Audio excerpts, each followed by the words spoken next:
Alléluia. Sommes-nous contents? Sommes-nous dans la joie? Sommes-nous présents? Et tu l'as réellement. Si tu es là, tu vas. Oh, bien-aimé dans le Seigneur. Manifeste-toi. Manifeste ta présence.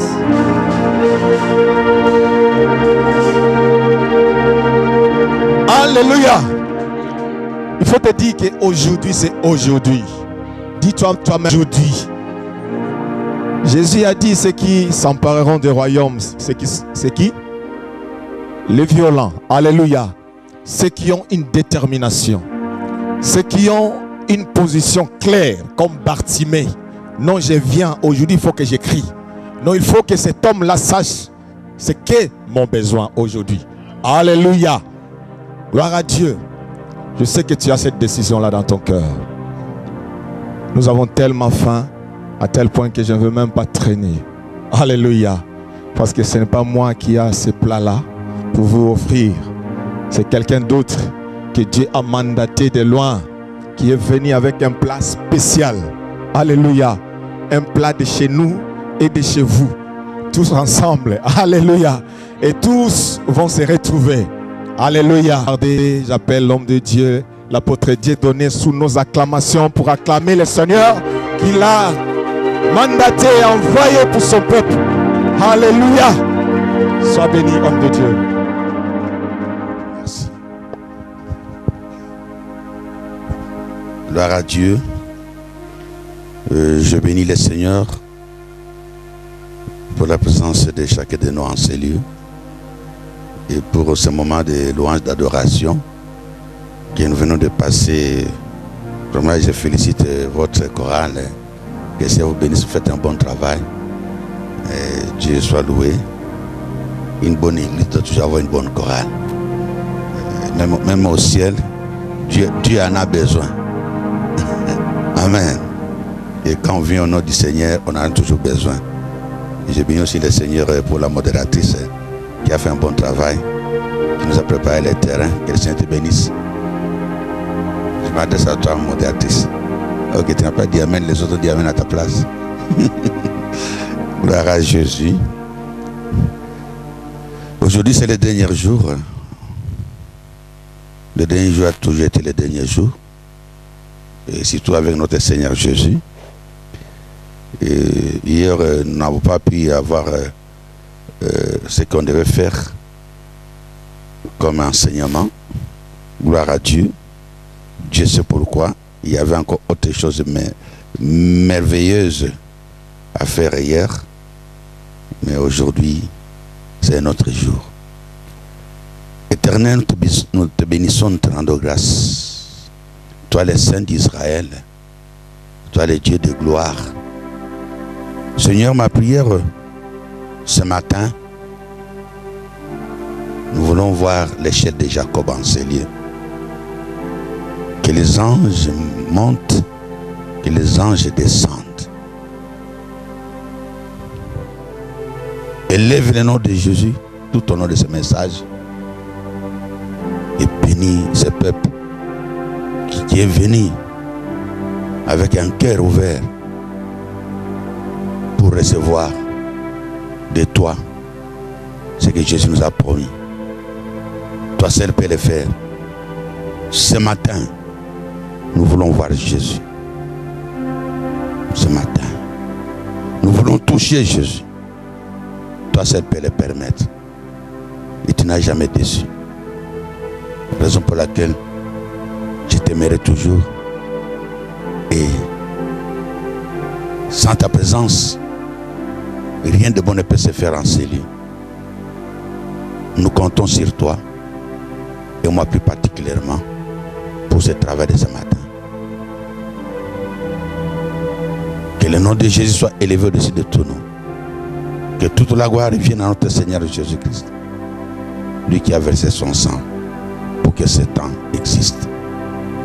Un temps de connexion, de bénédiction, de délivrance, de libération.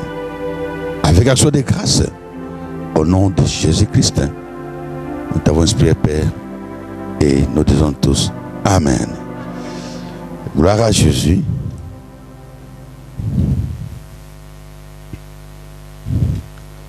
allons ouvrir dans la Bible, dans les livres de Marc, chapitre 11.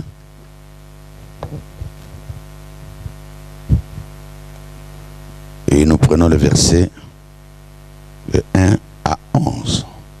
C'est un passage que nous connaissons très bien, mais qui nous amène à conclure notre séminaire.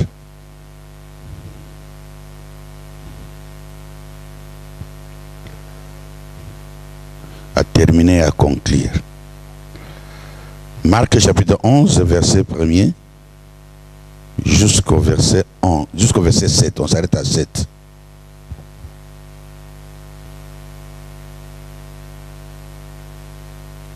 À 7. À la maison pour aller jusqu'à 11. Lorsqu'ils approchèrent de Jérusalem et qu'ils furent près de Bethphagée et de Béthanie, vers la montagne des Oliviers, Jésus envoya 2 de ses disciples en leur disant: allez au village qui est devant vous. Dès que vous y serez entrés, vous trouverez un anneau attaché, sur lequel aucun homme ne s'est encore assis. Détachez-les et amenez-les. Si quelqu'un vous dit: pourquoi faites-vous cela? Répondez: le Seigneur en a besoin, et à l'instant, il les laissera venir ici. 4. Les disciples étant allés, trouvèrent l'anneau attaché dehors près d'une porte au contour du chemin, et ils les détachèrent. 5. Quelques-uns de ceux qui étaient là leur dirent: que faites-vous? Pourquoi détachez-vous cet anneau? 6.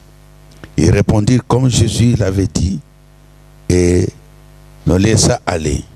7. Enfin, ils amenèrent à Jésus l'anneau, sur lequel ils jetaient leurs vêtements, et Jésus s'assit dessus. Amen.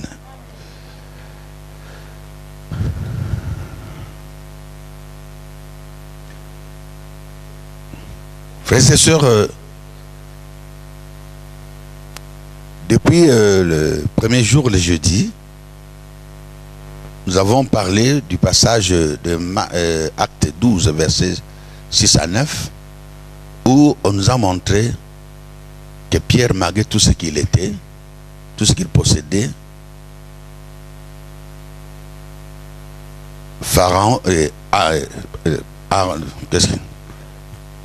Hérode et les rois Hérode n'avaient pas peur de ce qu'il avait, de ce qu'il possédait. Et tu dois savoir aujourd'hui, même si je suis avec toi, ça n'impressionne pas Satan. Lui, il a une mission à accomplir. C'est à toi de te prendre en charge, de savoir que il y a quelqu'un qui rôde autour de moi, cherchant à toute occasion comment toucher à ma vie, comment toucher à mon avenir, comment toucher à mon bien-être. Ça, c'est important. Pierre était surpris de se voir en prison. Il était aussi surpris de sortir de cette prison-là. Car ce qui s'est passé ne dépendait pas de lui. Ça dépendait de celui à qui il avait confiance. Il avait mis sa confiance. Comme nous avons vu le vendredi. Recommande ton soi à l'Éternel. Mets en lui ta confiance et il agira. Mais il y a d'autres cas. Tu peux recommander ton soi à l'Éternel comme Pierre qui était en prison. Il se savait en prison. Il savait qu'il était en prison. Ça, c'est autre chose. Il savait qu'il était en prison. Voilà pourquoi il devait recommander son sort à l'Éternel, à Dieu. Mais par contre, il y a d'autres personnes qui ne savent pas qu'ils sont en prison. On ne peut pas recommander à l'Éternel ce qu'on ne connaît pas. Voilà l'importance du message d'aujourd'hui. Amen. Car ici, ce que la Bible essaie de nous faire comprendre, c'est que Jésus venait de loin. Il voulait entrer à Jérusalem. Mais lorsqu'il était au loin, avant d'arriver à Bethphagée, il a vu au loin un anneau attaché. L'anneau était attaché avec un propriétaire. Voilà pourquoi il a dit aux disciples, vous allez au village, vous allez trouver un anneau, vous allez le détacher. Mais si on vous dit pourquoi vous faites cela, qui va dire? C'est le propriétaire. L'anneau était attaché et l'anneau avait un propriétaire. Et Jésus s'est trouvé comme un dérangeur. Et Jésus va déranger quelqu'un aujourd'hui. Parce que Jésus a besoin de cet anneau. Et cet anneau, c'est toi. Amen. Mais ce que j'essaie de te faire comprendre ce matin d'abord, avant d'arriver au niveau de l'anneau, c'était pour te dire tout simplement que la Bible nous dit, Jésus donne l'ordre aux disciples. Il dit, quand vous arrivez là-bas, si on vous pose la question, pourquoi faites-vous cela? Répondez, le maître en a besoin. Le maître a besoin de qui? De l'anneau. Et l'anneau, c'est qui aujourd'hui? Ah, il y a quelqu'un qui s'appelle moi. Tu t'appelles moi. Le maître a besoin de qui? Oh, il y a des gens qui s'appellent moi ici dans cette salle. Ce matin, le maître a besoin de qui? Et c'est ça la délivrance. Celui qui répond bien à la question, le reste ne sera que formalité. Vous savez, beaucoup de gens, quand on prie, on prêche, on prie, beaucoup de gens attendent toujours le dernier moment. Quand il va dire maintenant, mettez-vous debout, on va prier, c'est là où Dieu va agir. Retenez qu'il y a des paroles prophétiques qui délivrent, des réponses que vous donnez, qui vous donnent la libération, des gestes prophétiques qui amènent la délivrance. Quand je pose la question, ce n'est pas pour vous amuser. Un papa plus de 50 ans comme je suis là, il veut venir faire le tralala ici. Non. Quand je passe ici devant, la sœur a dit, j'ai beaucoup aimé ce qu'elle a dit, je suis la bouche autorisée de Dieu. Dieu ne fait pas de blagues. Quand on te pose la question, c'est que tu es conscient que c'est à moi qu'on s'adresse. De là, quand tu donnes ton nom, dès que tu participes, tu n'es pas attentif là, j'attends qu'on va se mettre debout, il va prier et Dieu va agir. Mais tu dois participer. Tu dois participer. Et quand tu participes, Satan est malheureux. Il sait qu'il est concentré. Celui qui ne participe pas, il est souvent distrait. Il pense à sa voiture qu'il a laissé, peut-être on va cogner ma voiture dehors. Amen. C'est très important, enfant de Dieu. Il faut toujours participer. Si tu es avec nous, il faut être là. Alors, nous voyons ici que Jésus avait besoin de cet anneau. Donc, Jésus a besoin de toi. Je t'informe que Jésus a besoin de toi.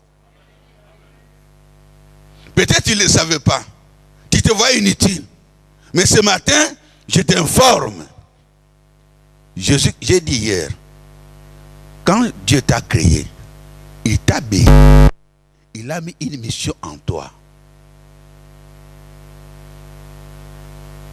Et personne d'autre au monde ne peut faire ce que toi tu peux faire. Avec Jésus, uniquement que ce soit toi. Alors, retiens que dans ce monde, tu as une place de choix au cœur de Jésus-Christ. Et il a besoin de toi. Plus que toi, tu as besoin de lui. C'est ce que les gens ne savent pas. C'est ce que les chrétiens ne savent pas. L'homme, Dieu a plus besoin de l'homme que l'homme n'a besoin de Dieu. Puisque dans l'homme, tout a déjà été planifié, tout a déjà été accompli. Mais c'est Dieu qui a maintenant à accomplir une œuvre. Ce que tu es, Dieu l'a déjà fait. Avant de sortir devant de ta mère, Dieu t'a déjà établi. Tes richesses sont intactes.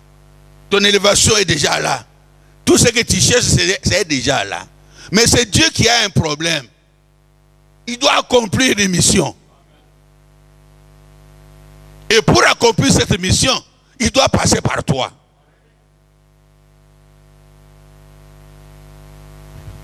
Voilà pourquoi Dieu est obligé de venir te chercher là où on t'a mis, là où on t'a bloqué, là où on t'a emprisonné, là où on t'a cloué, là où on t'a justifié, là où on a fait de toi zéro. Il est obligé de venir te chercher là-bas puisqu'il a une mission à accomplir.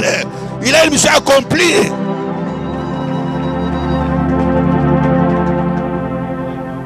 Il a une mission à accomplir. Vous savez, parfois nous voyons toujours nos problèmes. C'est Dieu qui a beaucoup de problèmes.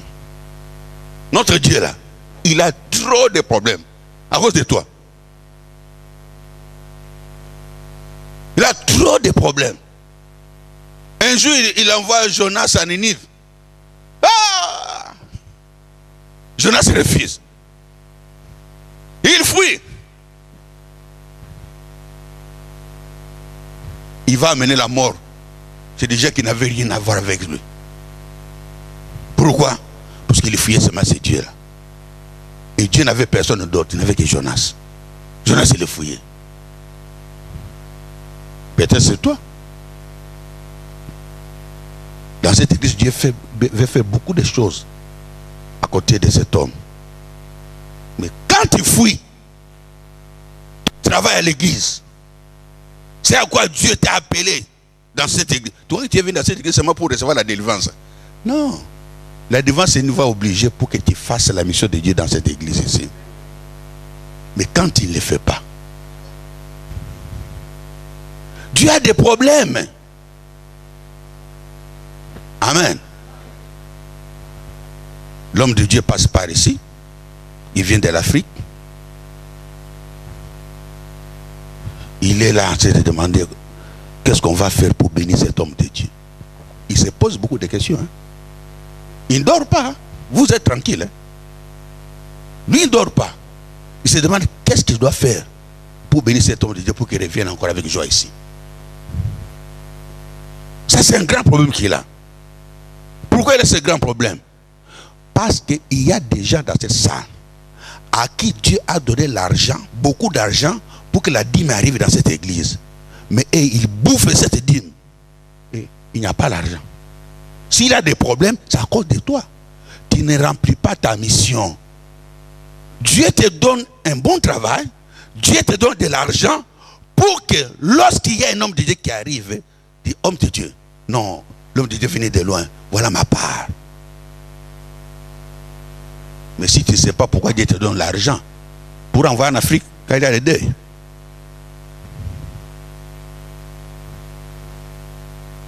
Cherchez premièrement le royaume. Réussissez d'abord dans l'église. Si vous voulez réussir à l'extérieur, dehors. Si vous ne savez pas soutenir l'œuvre de Dieu. J'étais très content hier quand on rentrait dans la voiture, l'homme de Dieu me disait oh, j'ai été surpris par ce que les mamans ont préparé. Je ne m'y attendais pas. Il dit, ah, il y a quand même des gens soutenir l'œuvre de Dieu.